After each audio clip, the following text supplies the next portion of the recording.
ಶಿವ ಅಂದ್ರೆ ಏನು? ಅಥವಾ ಶಿವ ಅಂದ್ರೆ ಯಾರು?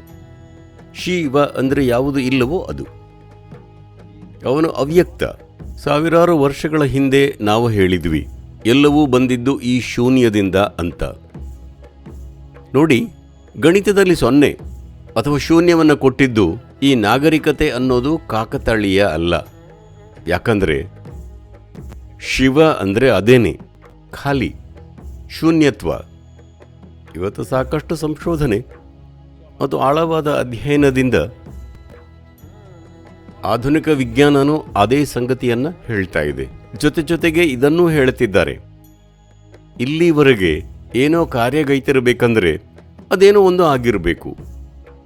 ಅದು ವಿದ್ಯುತ್ ಶಕ್ತಿ, ವಿದ್ಯುತ್ ಕಾಂತೀಯ ಶಕ್ತಿ, ಅಲ್ಲಿ ಏನಾದರೂ ಒಂದು ಬಲ ಇರಬೇಕಿತ್ತು. ಎಲ್ಲಿ ಈ ಯಾವ ರೀತಿಯ ಬಲವೂ ಇಲ್ಲವೋ, ಎಲ್ಲನೂ ಅಳಿಸಿ ಹೋಗಿದೆಯೋ, ಅದು ಅತ್ಯಂತ ಶಕ್ತಿಯುತವಾದದ್ದು.